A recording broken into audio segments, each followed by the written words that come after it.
हो गया हूं रामेश्वरम के उस मल्लाह के बेटे जिसके एक कान में गीता के श्लोक गूंजते थे और दूसरे कान में डार्विन के सिद्धांत। नाव पे तीर्थ यात्रियों को रामेश्वरम के मंदिर लेके जाया करते थे, और जब तीर्थयात्री रामेश्वरम मंदिर की परिक्रमा करते थे उतनी देर बैठ के ये फिजिक्स के सिद्धांत पढ़ा करते थे। बिखरी जुल्फों वाले सिर्फ मेरे या आपके नहीं बल्कि पूरे देश के चहेते डॉक्टर एपीजे अब्दुल कलाम की आज बात करेंगे। एपीजे, ए मतलब अबुल उनके परदादा, पी मतलब पाकिर उनके दादा, जे मतलब जैनुल अब्दीन उनके पिताजी, और अब्दुल कलाम वो उनका खुद का नाम। 11वें राष्ट्रपति, 2002 से 2007 जनवादी राष्ट्रपति, पीपल्स प्रेसिडेंट। एक बार की बात है, कॉन्फ्रेंस में एक अंग्रेज ने पूछा कि अब्दुल कलाम कौन है, एक वाक्य में बताइए। तो वहां बैठे एक बच्चे ने जवाब दिया, he is simple Indian who is inexplicable, यानी कि जिसको एक्सप्लेन ही नहीं कर सकते even with the best of the objectives. यानी कि एडजेक्टिव क्या होता है, वो जो नाउन को समझाता हो। संज्ञा की विशेषता को विशेषण बोलते हैं। दुनिया के सारे विशेषण लगा दो पर उनकी विशेषता को परिभाषित नहीं किया जा सकता। ऐसे थे अब्दुल कलाम। एक बार किसी बच्चे ने उनसे पूछा सफल होने का क्या मंत्र है, बोले 4 चीजें करनी है, 4 बातें। समझ लो ये वीडियो गेम चेंजर है। 4 बातें बोला, सफल होने के लिए पहले बनाओ बहुत जबरदस्त एम, ग्रेट एम। दूसरा, उस एम के लिए सारी नॉलेज एक्वायर करते जाओ, उसके लिए जो चाहिए नॉलेज एक्वायर कर लो। तीसरा, फिर करो दबा के हार्ड वर्क। और चौथा, परसीवरेंस, हार नहीं माननी है भैया। क्या नहीं माननी? हार नहीं माननी। जीवन को हमेशा ऐसे जियो कि जीवन खत्म होने के बाद भी लोग जिंदगी भर आपको याद रखें, अपनी अपनी जिंदगी तक आपको याद रखें। शुरू से शुरुआत करते हैं। डॉक्टर एपीजे अब्दुल कलाम, 15 अक्टूबर 1931 को उनका जन्म रामेश्वरम के तमिलनाडु में हुआ था।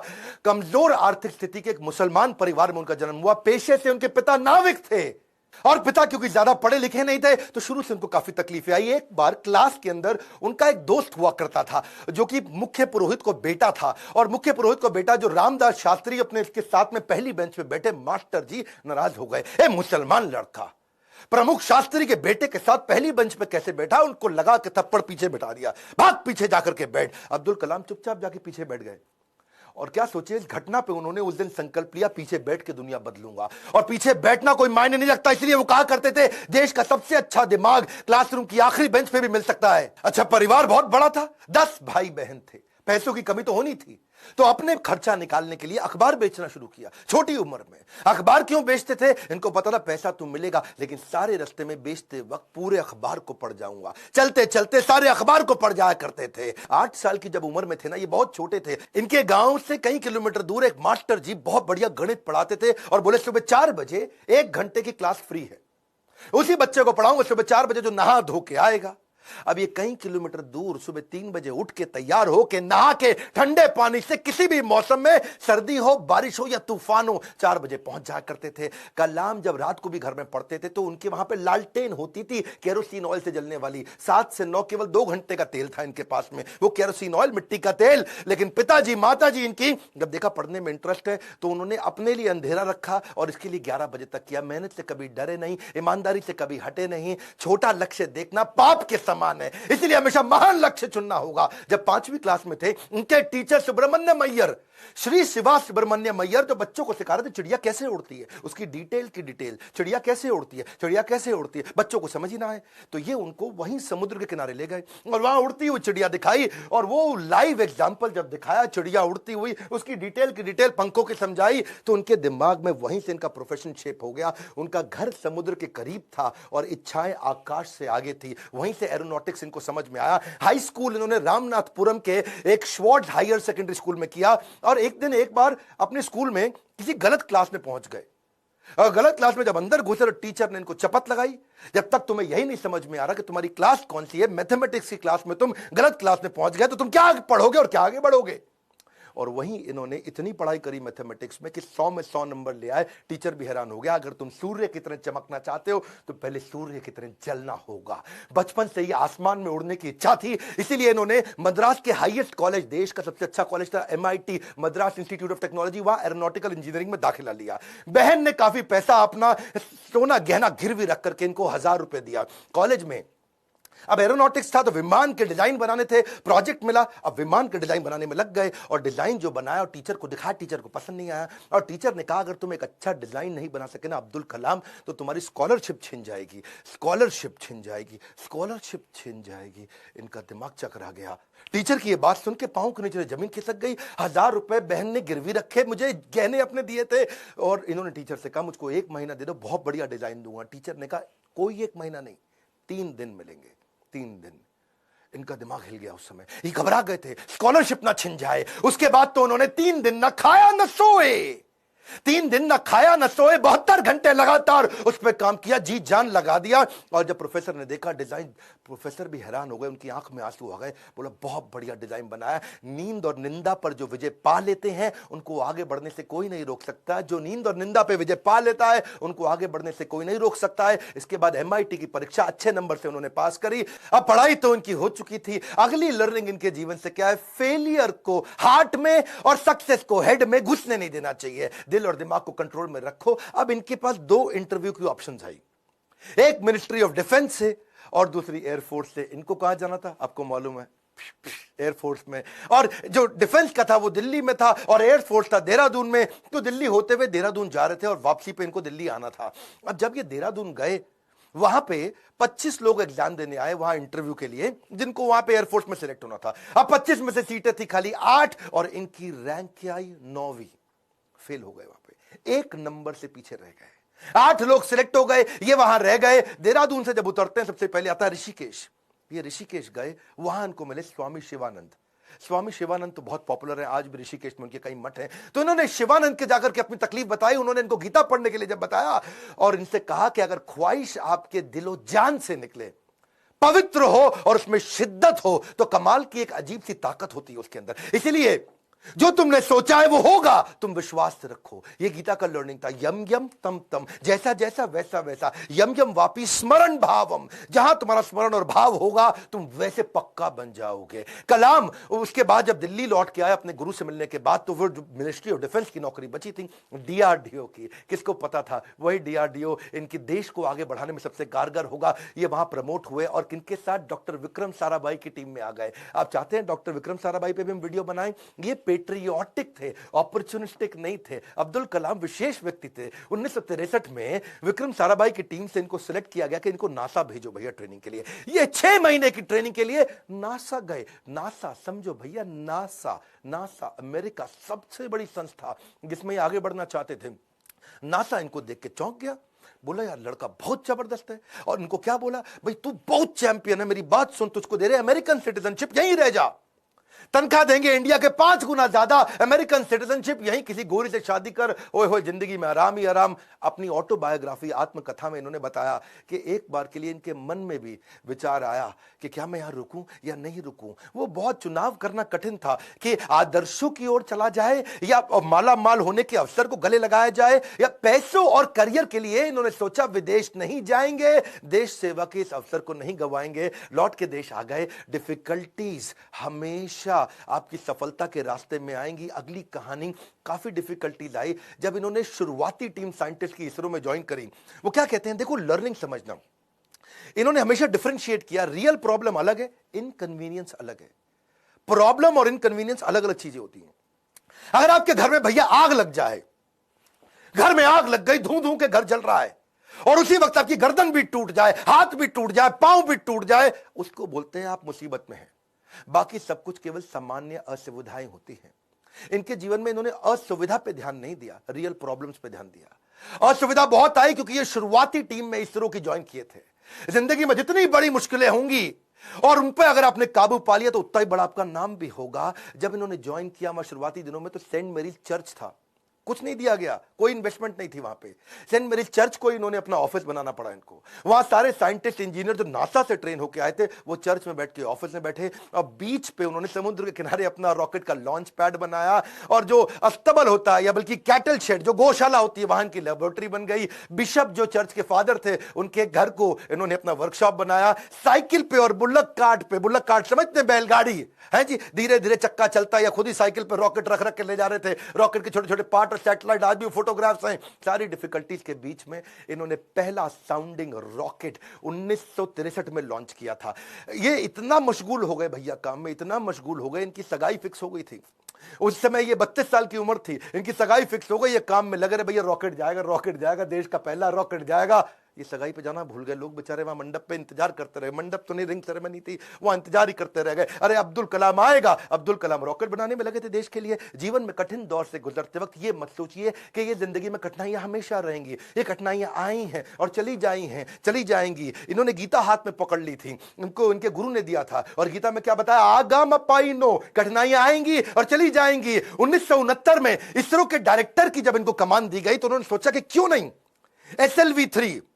SLV-3 क्या होता है? ये एक होता है सैटेलाइट लॉन्च व्हीकल, यानी कि कभी सैटेलाइट को भेजते हैं तो उसका एक लॉन्च व्हीकल चाहिए होता है। एक होती है गोली ठा और एक होती है गोली के लिए बंदूक जिससे गोली निकलती है, तो एक लॉन्च व्हीकल होता है जिससे सैटेलाइट को भेजते हैं और जो अपने ऑर्बिट में जाके सेट होता है। तो जब इनके पास पैसा नहीं था वहां पे, इन्होंने क्या कहा कि भैया SLV-3 के लिए काम करूंगा और PSLV के लिए काम करूंगा। SLV-3 में 1 रुपया लगेगा, PSLV में 1 रुपया लगेगा, तो दोनों मिला के 2 रुपया लग जाएगा। तो ऐसा करते दोनों को एक साथ करने का जुगाड़ करता हूं, 1 रुपये 20 पैसे में कर दूंगा, 80 पैसा बच जाएगा। तक थोड़े कम खर्चे के अंदर दोनों प्रोजेक्ट पूरे कर दिए। इसके लिए उन्होंने सरकार से फंड मांगा। इंदिरा गांधी ने बोला फंड नहीं है, पब्लिकली मना कर दिया, प्राइवेटली थोड़ा सा फंड इनको दिया, और थोड़ा सा फंड मिलने के बाद ये जी जान से अपने प्रोजेक्ट पर लग गए। अब अब्दुल कलाम है भैया, 18 घंटे रोज काम करते थे, साल के 365 दिन, लीप ईयर में 366 दिन भी काम करते थे। 1969 से 1989 तक 10 साल इन्होंने अपना जी जान से मेहनत किया। केवल 2 बार छुट्टी ली, एक बार पिता के देहांत पे, एक बार माता के देहांत पे। बाकी दिन कोई सैटरडे संडे नहीं, 15 अगस्त 26 जनवरी नहीं। 10 साल के कठिन परिश्रम के बावजूद 1979 में इनका SLV-3 satellite launch vehicle fail हो गया। और जब फेल हुआ तो ये बहुत घबरा गए, क्योंकि उस समय ये इसके ऊपर पूरा देश देख रहा था इनको, पूरी दुनिया की मीडिया देख रही थी इनको, हताश हो चुके थे। और उस परिस्थिति में इनके जो प्रोफेसर सतीश धवन जो चेयरमैन थे उस समय, उन्होंने इनको बुलाया कि आओ अब्दुल कलाम, चलो मीडिया इंतजार कर रही है, वहां जाके बात करना होगा। कलाम घबराए हुए थे, अब सब कुछ मेरे ऊपर आ जाएगा, क्योंकि ये मिशन डायरेक्टर, प्रोजेक्ट डायरेक्टर थे। As a mission director, project director, इनके फेलियर पे पूरी दुनिया देख रही थी। और जब सतीश धवन ने इनको बुलाया तो ये और घबरा गए, अब मीडिया को क्या जवाब दूंगा। मीडिया ने कहा करोड़ों रुपया तुमने देश का लगा के बर्बाद कर दिया, तुम्हारे को क्या अधिकार था। और वहीं प्रोफेसर सतीश धवन ने माइक ले लिया और माइक लेकर के क्या बोला, ये टीम बहुत जबरदस्त है, पहली बार किया है, फेल हुए हैं, 1 साल के अंदर यही टीम दोबारा इसी SLV-3 को लॉन्च करेगी। और दुगनी ऊर्जा भर दी टीम के अंदर। सारे फेलियर को, अब्दुल कलाम के फेलियर को उन्होंने अपने ऊपर ले लिया। ये देख करके अब्दुल कलाम हैरान हो गए। 1 साल दोबारा जी जान से मेहनत करी, इंटेलिजेंस आ चुकी थी, और इस बार SLV-3 जब सफल हो गया तो उसके बाद फिर अब दोबारा प्रोफेसर धवन ने माइक इस दफा कलाम जी के हाथ में दे दिया। बोला अब तुम सफल हो गए हो, अब जवाब तुम दोगे। अब्दुल कलाम हैरान हो गए, बोले this is called leadership. How to handle success ये सबको आता है, हाउ टू हैंडल फेलियर ये प्रोफेसर धवन ने सिखाया कि जब मैं सफल होऊंगा तो टीम को क्रेडिट दे दूंगा, और जब विफल होऊंगा तो सारा का सारा फेलियर अपने ऊपर ले लूंगा। इस बात से प्रभावित आगे चल के इंदिरा गांधी भी हो गई, और देखा क्या उन्होंने कि ये दोनों ने बहुत जबरदस्त काम किया। उन्होंने प्रोफेसर धवन को बोला मैं अब्दुल कलाम से मिलना चाहती हूं, इन्होंने अब्दुल कलाम को बोला आ जाओ भैया, इंदिरा गांधी मिलना चाहती हैं। वो बोले भाई मेरे पास तो कपड़े नहीं, मैं चप्पल में फटी हुई घूम रहा हूं, मैं कैसे अब उनके आकर के मिलूंगा। तो उन्होंने कहा कि भाई कलाम तुम पहले से ही सफलता का सूट पहने हुए हो, कलाम तुमने पहले से ही सफलता का सूट पहना है, कपड़ों का सूट नहीं चाहिए। और उन्होंने जाकर के वहां जब इंदिरा गांधी से मिले, बड़ी प्रभावित थी। उन्होंने कहा कि अब तुम्हारे को डिफेंस में और काम करना पड़ेगा। इस समय चाइना भी, पाकिस्तानी भी, आजू बाजू सब लोग मिसाइल की तैयारियां कर रहे हैं, तुम मिसाइल बनाओ हमारे देश के लिए। और उसी समय अटल बिहारी वाजपेयी से भी उनकी पहली मुलाकात हुई। अटल से जब उन्होंने हाथ मिलाने के लिए आगे बढ़ा तो अटल इनसे हाथ नहीं मिलाए, अटल बिहारी जी इनको गले लगा लिए। इंदिरा गांधी मुस्कुराई, बोलिए ध्यान रखना अटल बिहारी जी ये मुसलमान है। अटल बिहारी बोले ये मुसलमान बाद में हैं, पहले हमारे देश के नागरिक हैं और हमारे देश के महान साइंटिस्ट हैं। अब्दुल कलाम उनको देख के बहुत मुस्कुराए। सफलता पे सफलता मिल रही थी, उसका उन्हें इनाम भी मिल रहा था। 1981 में पद्म भूषण अवार्ड दिया, 82 में DRDO का डायरेक्टर बना दिया। डिफेंस की ऑर्गेनाइजेशन DRDO उसके मुख्य पद पे आ चुके थे, पर मन से वो खुश नहीं थे, मन से खुश नहीं थे, क्योंकि जानते थे कि चाइना और पाकिस्तान मिसाइल पे मिसाइल बना रहा है और उन्हें देश की सुरक्षा खतरे में नजर आ रही थी। उस दौरान कमाल की बात देखो, अजीबो गरीब इमेजिनेटिव व्यक्ति थे अब्दुल कलाम जी। उन्होंने महाभारत को पढ़ना शुरू किया और महाभारत में बर्बरीक की कहानी सामने आई, उससे बड़े इंस्पायर्ड हुए। बर्बरीक की कहानी अलग सी थी। बर्बरीक कहते हैं कि उनके पास 3 तीर है और 3 तीर से वो क्या करेंगे, पहले तीर में सबको प्रोटेक्ट कर लेंगे, भाई किस किस को प्रोटेक्ट करना है, दूसरे में किस किस को अटैक करना है।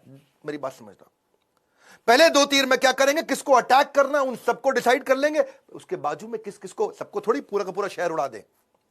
भाई जिसको प्रोटेक्ट करना है उसको सिलेक्ट कर लिया, जिसको अटैक करना है उसको सिलेक्ट कर दिया, तीसरे तीर में गेम ओवर, खत्म कर दिया। तो उनके पास 3 तीर थे। वहां सोचे यार ये तीर किसको प्रोटेक्ट, किसको अटैक, कैसे जाना है, किधर किधर जाना है, बड़ा गाइडेड तीर है। वहां से उन्होंने इंटीग्रेटेड गाइडेड मिसाइल प्रोग्राम तैयार किया कि क्यों नहीं कोई ऐसी मिसाइल बना दे कि आदमी लेफ्ट भागे तो मिसाइल लेफ्ट चली जाए, आदमी राइट भागे तो मिसाइल राइट चली जाए, और जिस टैंक को उड़ाना है वो टैंक आगे निकल गया तो मिसाइल आगे चली जाए। गाइडेड मिसाइल कैसे बनाए, बर्बरीक के उनको इस प्रसंग से इमेजिनेटिव थे। एक इंटरव्यू में बोले कि भगवान कृष्ण के सुदर्शन चक्र से सीखने को मिला। भाई भगवान कृष्ण का सुदर्शन चक्र बड़ा रिमोट कंट्रोल्ड होता है। भाई कृष्ण ने चक्र छोड़ा और सामने वाले के पास जाके पहले चक्कर रोक दिया, जितनी देर पहले बातचीत करनी है बातचीत कर लिया, चक्कर घूमे जा रहा है, और जब बोलते खत्म करो अटैक करो तो चक्कर मारा उसको और वापस आ गया। तो बोले यार ये बड़ा सिस्टम है, बड़ी एडवांस टेक्नोलॉजी थी। तो वहां से उनको इंटीग्रेटेड गाइडेड मिसाइल ये मॉडल उन्होंने शुरू किया और उसके बाद उन्होंने एक के बाद एक मिसाइल की झड़ियां लगा दी। देखो, who dare to imagine the impossible are the ones who will break all human limitations. Imagination के बारे में वो हर कॉलेज में लेक्चर दिया करते थे। 1985 में उन्होंने त्रिशूल नाम की मिसाइल लॉन्च करी, फिर उन्होंने पृथ्वी लॉन्च करी 1988 में। 89 में अब अग्नि के पीछे लगे हुए थे। उन्होंने आकाश भी कर दिया, नाग भी कर दिया, अग्नि नहीं होती थी उनसे, अग्नि में बार बार फेल हो रहे थे। अग्नि मिसाइल ये बड़ी इंपॉर्टेंट प्रोजेक्ट था, लेकिन देश भर में अब लोगों ने क्वेश्चन करना शुरू कर दिया। लोग अपने अपने हिसाब से इसका अलग अलग मतलब निकाल रहे थे, भाई क्यों फेल हो रहे हैं। अमूल ने तो वहां पे एक एड लगा दी, और अमूल कहता है जी अग्नि मिसाइल के अंदर तुम्हारा पेट्रोल कम पड़ जाता तो अमूल का बटर डाल लो। लोगों ने मजाक बनाना शुरू कर दिया और बार बार लोगों के सवालों के कारण ये बहुत सीरियस थे। और उसी 89 के एंड आने से पहले पहले इन्होंने अग्नि को भी सफल बना दिया। बार बार असफल होने पर भी उत्साह न खोना ही सबसे बड़ी सफलता है। बाकी सारे शक्तिशाली देशों को वो देख रहे थे, वो मिसाइल लॉन्च कर रहे थे, दूसरे महाद्वीप पे कैसे अटैक कर सके, इंडिया से मिसाइल छोड़े यूरोप तक पहुंच सके, अमेरिका तक पहुंच सके, दूसरे महाद्वीप तक पहुंच सके। सब लोगों ने बड़ी तैयारी करी। इन्होंने 89 में अग्नि को जब लॉन्च किया तो रशिया, यूएस, चाइना, फ्रांस और यूके के बाद भारत छठा देश था जिसने इतने पावरफुल मिसाइल्स बनाए। मेरी बात समझिए, दुनिया भर के 250 देशों को पीछे करके अब्दुल कलाम थे जिन्होंने भारत को छठे रैंक पर लाके खड़ा किया। हाँ, ये कहते थे मिसाइल यूज नहीं करना है, लेकिन विराट रूप तो दिखाना है ना अपना। 10वें अध्याय के बाद जब भगवान कृष्ण ने देखा कि अर्जुन उबासी ले रहा, अर्जुन सीरियस नहीं ले रहा, तो मैं विराट रूप दिखाऊं। और जब कृष्ण ने विराट रूप दिखाया, कृष्ण ने मारा नहीं, किसी को विराट रूप दिखाया, अर्जुन एकदम लाइन पे आ गया, बात समझ आ गई बात। इसीलिए कभी कभार बाजू का पाकिस्तान, चाइना जब आंख दिखाए तो विराट रूप दिखा दो, थोड़ी मिसाइल छोड़ देंगे, विराट रूप दिखा दो, अपने आप लाइन पे आ जाए, समझ आ गया, वापस आ जाओ, सॉरी। तो ऐसा अब्दुल कलाम जी ने स्ट्रांग बनाया। उनकी मेहनत 1993 में और रंग लाई जब पीएसएलवी को भी उन्होंने सफल कर दिया। आज वही कलाम जी की देन है कि पीएसएलवी से हमने 10 रुपए किलोमीटर के कम खर्च पे भी मंगल तक सफर पूरा कर लिया जी। 2014 में हॉलीवुड की मूवी में जितना खर्चा था उससे कम के अंदर तो हमने मंगल का सफर कर लिया। 2017 में ये अब्दुल कलाम जी थे जिनके चलते 104 सैटेलाइट एक रॉकेट से लॉन्च किए। दुनिया में सबसे सस्ता अफोर्डेबल प्रोग्राम ये अब्दुल कलाम जी की देन थी। 1979 में वही कलाम थे, वही भारत था, कोई देश मदद नहीं कर रहा था। ये 1979 था और आज 2017 में ये कलाम जी की देन है जब दुनिया भर के देश इंडिया के पास आए, भाई हमारा भेज दो यार, अपने रॉकेट में हमारा भी भेज दो। हमने यूएस की मदद करी, नीदरलैंड की करी, स्विट्जरलैंड की करी, इजराइल की करी, कजाकिस्तान की करी, यूएई की करी, और हमारे 100 मिलाकर के 104 सैटेलाइट एक साथ भेजे थे। ये अब्दुल कलाम जी की देन है। अच्छा वापस चलते हैं 93 के पीएसएलवी जब उन्होंने इसको सफल बनाया, उसी समय न्यूक्लियर पावर की बातचीत दुनिया भर में बहुत हो रही थी। इन्होंने देखा कि भाई अमेरिका धमकियां भी बहुत दे रहा था। अब बात यह है कि धमकियों से डरना पुरुषार्थ से बेईमानी है, और जो देश के लिए कुछ भी कर गुजरे वही सच्चा हिंदुस्तानी है। कलाम जी सच्चे हिंदुस्तानी थे। उन्होंने 3 तरकीबें अपनाई। पहली, जितने भी अपने साइंटिस्ट हैं उनको आर्मी की वर्दी में डाल दो, सैटेलाइट को समझ ही ना है कि भैया तो नॉर्मल आर्मी घूम रही है, ये कोई साइंटिस्ट थोड़ी है, ये तो नॉर्मल आर्मी है, पहला। दूसरा, जब भी ये कोई काम करेंगे उसी समय के बीच में करेंगे जब एक सैटेलाइट जाएगा और दूसरा आने वाला, उसके बीच में कर लेंगे। एक आएगा एक जाएगा, उसके बीच में कर लेंगे। एक आएगा एक जाएगा, उसके बीच में कर लेंगे। तो ये उतने ही टाइम में तैयारी करते थे। और तीसरा, काम खत्म होने के बाद जमीन को एकदम साफ सुथरा ऐसे सेट करते थे, जब सैटेलाइट आएगा पता ही नहीं चलता कुछ हुआ यहाँ पे, ओए आर्मी वाले आराम से घूम रहे हैं। अमेरिका को पता नहीं लगने दिया। 1992 से 97 लगातार उन्होंने काफी काम किए। आसपास के गांव और अन्य लोगों को कभी नहीं पता चला कि यहां हुआ क्या है, और यही मेहनत उनकी रंग लाई।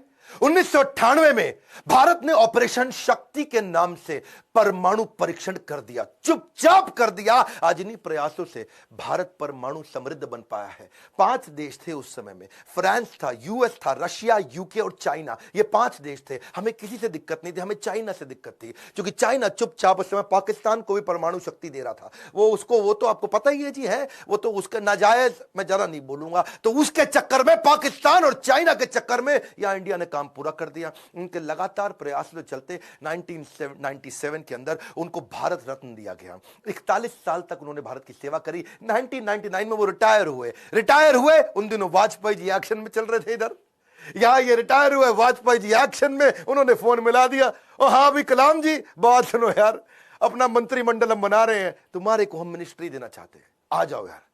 तुम बुद्धिमान आदमी हो, विजनरी लीडर थे। वाजपेयी जी अपने आप में विजनरी थे। बोले अब्दुल कलाम को लूंगा तो बहुत अच्छा रहेगा, माइनॉरिटी भी हमारे साथ जुड़ेगी, बुद्धिमत्ता भी मिलेगी, इंटेलिजेंस भी बिल्ड होगा। अब्दुल कलाम जी को कन्विंस करने में लगे। कलाम जी बोले 1 दिन बाद बताऊंगा जी। 1 दिन बाद कलाम जी ने फोन कर दिया कि जी मैं अस्वीकार करना चाहता हूं, और मिल करके फिर जाके बोला कि मुझको एक नई पीढ़ी तैयार करनी है जो भारत को विश्व गुरु बना सके। एक नई पीढ़ी तैयार करने के लिए मैं कॉलेजेस में पढ़ाना चाहता हूं। अपनी टीचिंग के प्रोफेशन के लिए अन्नामलाई यूनिवर्सिटी तमिलनाडु साउथ वापस चले गए। अगली बार यहां तो सब ठीक हो गया। अब जब राष्ट्रपति बनने का समय आया 2002 में, कई लोगों का नाम आया, बहुत सी चीजें आगे पीछे हुई, और उन्हीं दिनों जब वो नाम आया तो फिर से यहां घंटी बजते रही इनके ऑफिस के अंदर, कलाम जी के। और जब ऑफिस में घंटी बजती रही, किसी को नहीं पता चला, तो किसी ने, इनके वाइस चांसलर ने इनके यूनिवर्सिटी में जाके भाग के कलाम जी को बोला, अरे कलाम जी आपके यहां प्रधानमंत्री जी का फोन आ रहा है बार बार। कलाम जी गए, उन्होंने फोन उठाया, तो नमस्कार, बातचीत शुरू हुई। तो वाजपेयी जी ने कहा, देखिए एक रिक्वेस्ट करूंगा, अब मना नहीं करना, पिछली बार आपने मना किया था, अब नहीं करना। तो कलाम जी ने पूछा, कहिए क्या रिक्वेस्ट है। वाजपेयी जी बोले, हम आपका नाम देश का राष्ट्रपति बनाने के लिए रिकमेंडेशन देना चाहते हैं, आप हाँ कर दीजिए। अब्दुल कलाम जी मुस्कुराए और बोले 1 घंटे का समय दीजिए। 1 घंटे के बाद वो वापस गए, उन्होंने फिर फोन किया और स्वीकार कर लिया। बोला ठीक है, मैं इसके लिए तैयार हूं। अब कलाम जी का राज्य अभिषेक होना था, जैसे भगवान राम का राज्य अभिषेक हुआ 14 साल के वनवास के बाद में। और भगवान राम जब वापस आए और उनका अभिषेक, तो अभिषेक के समय पर उनके भाई ने उनसे पूछा कि आप किस किस को राज्य अभिषेक में बुलाना चाहते हैं। तो भगवान ने बोला 14 साल में था नहीं, मेरे यहाँ कोई दोस्त है नहीं, और जो हमारे दोस्त थे उन सबको आप जानते ही हैं, आपने सबको इन्वाइट कर ही लिया होगा। और इतने में भगवान राम ने कहा, हाँ, पर इस वनवास के दौरान मेरा एक दोस्त बना था। वही शुरुआत के जो साल थे, उन दिनों एक नाविक हमें नदी पार कराया करता था, केवट। वो केवट ने हमारी बहुत मदद करी है, वो हमारा मित्र है। उस केवट को बुला के लाओ राज्याभिषेक में। और केवट को लाके सबसे आगे भगवान राम के उस राज्याभिषेक में बुलाया गया था। ठीक उसी प्रकार जब अब्दुल कलाम जी से पूछा गया कि अब आपका भी राज्याभिषेक हो रहा है, you are going to become president of India, और कलाम जी ने कहा, आपने जिस जिसको बुलाना था सबको बुला लिया है, मेरे 2 ही मित्र हैं। जब मैं साउथ में रहा करता था तो उस समय एक मोची जो मेरे जूते बांधने में फटे जूते होते थे, उसने मेरी बहुत मदद करी, वो मेरा मित्र है, उसको बुला लीजिए। और एक ढाबे वाला जिसने उनको खाना खिलाया और कभी कभी 2 रोटी एक्स्ट्रा भी खिलाई, बोला उनको दोनों को जरूर बुला लीजिए। विनम्रता के उदाहरण खत्म थोड़ी होंगे। आमतौर पर जब व्यक्ति बड़ा होता है या राष्ट्रपति बन जाता है तो कहीं कहीं ट्रक लेकर के राष्ट्रपति भवन जाता है और कहीं मल्टीप्लाइड एक्स्ट्रा ट्रक लेकर के बाहर निकलता है। पर अब्दुल कलाम जी केवल एक मात्र ऐसे राष्ट्रपति थे जो 2 सूटकेस से भवन में गए थे और निकलते वक्त 2 ही सूटकेस लेकर के भवन से वापस आए थे। उनकी कुल संपत्ति में क्या था? कुछ नहीं था। एक रामेश्वर में उनका पैतृक घर जो उनके पिता ने बनाया था, 2500 उनकी किताबें, एक वीणा जिसको बजाने में उनको बड़ा आनंद आया करता था, वीणा बहुत बजाते थे, एक उनकी कलाई की घड़ी, एक सीडी प्लेयर जिसमें वो भजन सुना करते थे, एक लैपटॉप था, 6 कमीजें जिनमें 3 तो डीआरडीओ की दी थी, 3 उनकी खुद की थी, 4 पेंट थी टोटल जो 2 डीआरडीओ की दी थी, 2 उनकी खुद की थी, 3 सूट थे और 1 जोड़ी जूता। हाँ, लेकिन उनके पास खास बात क्या थी? 40 डॉक्टरेट थी। खुद पीएचडी की पढ़ाई कभी नहीं करी, कोई मेडिकल पीएचडी की पढ़ाई नहीं करी, पर जिस यूनिवर्सिटी जाते थे लोग उन्हें डॉक्टरेट देते थे। लॉ, इंजीनियरिंग, साइंस, कितनी तरह की doctorate, Padma Bhushan, Padma Vibhushan, Bharat Ratna, Veer Savarkar award, Ramanujan award, कई प्रकार के इनको अवार्ड मिले। उनकी एक खास बात मैं जरूर बताना चाहूंगा, हालांकि वो मुसलमान थे लेकिन वेजिटेरियन थे। उनका बड़ा प्रेम था, एनिमल्स आर एंजल्स विद फर। पक्षी जगत पर्यावरण का सूचक होता है। कलाम जी क्या कहते थे? वो पर्यावरण का सूचक है, और अगर वो मुसीबत में है तो समझ लेना कि अब हमारे भी बुरे दिन दूर नहीं है। एक बार उनको जो डीआरडीओ की उनकी दीवार हुआ करती थी ना बाउंड्री की, तो उनको बोला गया सिक्योरिटी के लिए कांच वांच लगा दो। बोला बिल्कुल नहीं, ये बर्ड्स के लिए बड़ा हार्मफुल हो सकता है। उन्होंने मना कर दिया। और जिस समय वो प्रेसिडेंट बने थे, बाद में जब वो राष्ट्रपति भवन के अंदर मुगल गार्डन में जब वॉक किया करते थे ना, तो वो एक मोर को देखा जो ना मुंह खोल पा रहा ना बंद कर पा रहा है। स्पेशली उन्होंने वेटनरी डॉक्टर को बुला के देखा, तो देखा मोर के गले में ट्यूमर है, ना मुंह खोल पा रहा है ना मोर मुंह बंद कर पा रहा है। उन्होंने इसका इलाज कराया। एक लीडर की महानता का इसी बात से पता चलता है कि वो किन लोगों की मदद कर रहा है जो बदले में उन्हें कुछ नहीं दे सकते। जब कोई लीडर ऐसे लोगों की मदद करता है जो बदले में कुछ नहीं दे सकता, वही एक महान लीडर की निशानी है। अच्छा, अब्दुल कलाम जी की एक बात मेरे दिल को छू गई। वो परिवारवाद नहीं, राष्ट्रवाद में बिलीव किया करते थे। जब वो राष्ट्रपति भवन में थे, See, he's a man of principle and therefore is always respected everywhere. उनके क्योंकि जो भाई थे ना, उनको बहुत प्रेम करते थे, बहुत प्रेम करते थे अपने भाई से, बचपन से ही प्रेम था। और उनके अपने सगे भाई का पोता दिल्ली के अंदर मुनीरका में किराए के कमरे पर रहा करता था। 2006 में जब कलाम ने एक दफा सारे परिवार को इनवाइट किया, क्योंकि उनका कोई परिवार वहां रहता नहीं था, वो राष्ट्रपति भवन में अकेले रहते थे। और जब एक बार उन्होंने सारे परिवार को बुलाया राष्ट्रपति भवन में, तो वो लोग 8 दिन तक रहे।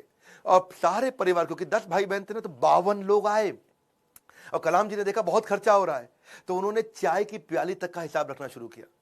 सब लोगों को उन्होंने अजमेर शरीफ प्राइवेट बस करके भेजा, उसका भी हिसाब रखना शुरू किया। उन्होंने अपने अकाउंटेंट से सारा हिसाब बनवाया और बोला कि ये कितना बना, तो देखा 3,52,000 रुपए का चेक उन्होंने अपनी तनख्वाह से काट के दिया। और क्या कहा कि राष्ट्रपति भवन की जिम्मेदारी केवल राष्ट्रपति की होती है, पूरे परिवार की नहीं होती है। अब्दुल कलाम जी इतने विनम्र व्यक्ति थे, विनम्रता ताज के बिना राजसी गौरव है।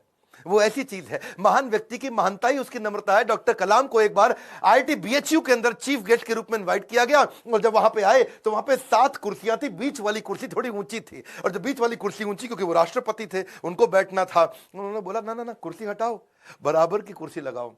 तो बोले नहीं सर, ये स्पेशल कुर्सी है हमारे चीफ गेस्ट के लिए। तो वो समझ गए कि चीफ गेस्ट कौन होते हैं भैया, जो एजुकेशन में महागुरु है वही है। तो उन्होंने वाइस चांसलर को बोला, आप आइए बैठिए। वाइस चांसलर घबरा गए, बोला राष्ट्रपति आप हैं, you are the first person of our country, आप बैठेंगे? बोला बिल्कुल नहीं। फिर उन्होंने अपनी कुर्सी हटवाई, बराबर की कुर्सी पे बैठे। कलाम जी ऐसे थे, ईमानदारी एक जादुई गुण है। यदि आपका हृदय ईमान से भरा है तो शत्रु का पूरा संसार आपके साथ खड़ा है। कहते हैं कि कोई भी पैतृक संपत्ति, माता पिता की दी हुई कोई भी पैतृक संपत्ति ईमानदारी के बराबर आपको अमीर नहीं बना सकती। सबसे ज्यादा अमीर व्यक्ति वही जो ईमानदार है, पूरा संसार आपके साथ खड़ा है। कलाम साहब तो एवर यूथफुल थे। 70 साल की उम्र में youth icon of the year का अवार्ड उनको मिला। हमेशा जीवन में भगवत गीता और कुरान दोनों साथ में रखते थे। 83 वर्ष की उम्र में उन्होंने रिटायर नहीं किया, रिट्राई किया। He was not tired, he was inspired, he was not tired up, he was fired up। आंखों में रोशनी तो उनकी कम हो रही थी, पर युवाओं के भविष्य को रोशन करने में लगे थे। उनके शरीर के पांव के कदमों की गति कम हो गई थी, पर देश की समृद्धि की गति को बढ़ाने में लगे हुए थे। एक असाधारण, एक अनोखा, अस्वाभाविक, अलौकिक व्यक्तित्व के 2015 में हमेशा के लिए हमको अलविदा करके चले गए। और कहां गए? उसी IIM शिलोंग के अंदर आखिरी लेक्चर देते वक्त जैसे क्षत्रिय अपने युद्ध के मैदान में लड़ाई करते हुए वीर गति को प्राप्त करता है, ऐसे ही IIM शिलोंग के अंदर लेक्चर देने के बाद तुरंत वहीं लेक्चर देते वक्त जो कल था वो आज नहीं है, जो आज है वो कल नहीं होगा, वैसे ही इस ब्रह्मांड में दूसरा कोई कलाम नहीं होगा। स्विट्जरलैंड जैसा देश जो साइंटिफिक रिसर्च के मामले में 8वें पायदान पे आता दुनिया में, और जब वो 26 मई कलाम स्वयं जब उनके देश गए थे, तो वही स्विट्जरलैंड उसको साइंस डे के रूप में मनाता है। यूएन उनके जन्मदिन को, यूएनओ कहता है कि इसको हम वर्ल्ड स्टूडेंट डे के रूप में मनाते हैं। बन जाती है परिभाषा भारत के सम्मान की जब जब बात होती है श्री APJ अब्दुल कलाम की। अब्दुल कलाम जी रेस्ट इन पीस नहीं है, बट रेस्ट इन मी है। अब्दुल कलाम जी आप लौट गए, आप कैसे आएंगे? अगर आप नहीं आएंगे तो आपके शिक्षा के रूप में तो आप हमारे साथ हैं। आज बड़ा बिजनेस भी, इतने सारे बिलियनियर प्रोफेसर हैं, आप हमारे प्रोफेसर नहीं है, लेकिन आपकी शिक्षाओं को हमने प्रोफेसर बनाया है। आज बिलियनियर प्रोफेसर के साथ अफोर्डेबल तरीके से सबको सिखा रहे हैं। आज कलाम साहब भी अगर हमारे प्रोफेसर होते तो कितनी ताकत बढ़ जाती, पर उनकी लर्निंग को तो प्रोफेसर बना सकते हैं। एक ऐसा व्यक्ति जो मिट्टी के तेल में पढ़ करके जीवन बिताया, जिसने हाथ में फिजिक्स की किताब जिसने दिन रात पढ़ाई करी, अखबार बेचते बेचते पढ़ना सीखा। और हाँ, 23 जनवरी को सुभाष चंद्र बोस जी का जन्मदिन है। क्या आप उनके बारे में वीडियो देखना चाहते हैं? कमेंट बॉक्स में बताइए। सरदार पटेल के विषय में वीडियो देखना चाहते हैं? कमेंट बॉक्स में बताइए। शेयर करिएगा इस वीडियो को। वो क्या है, गाली देता है ना कि कोई मिनाटी मिनाटी खूब गाली देके मिलियन सब्सक्राइबर बनाता है, बच्चों को लगता है कूल है। देश का चरित्र बनाना है, गाली बोलना नहीं सिखाना है। इस वीडियो को शेयर करिए। अगर आप माँ बाप, अपने बच्चों को जरूर दिखाइए। हमारे को और अब्दुल कलाम बढ़ाने हमारे देश में। इस वीडियो को देश भर में, दुनिया भर में पहुंचाइए। हमारे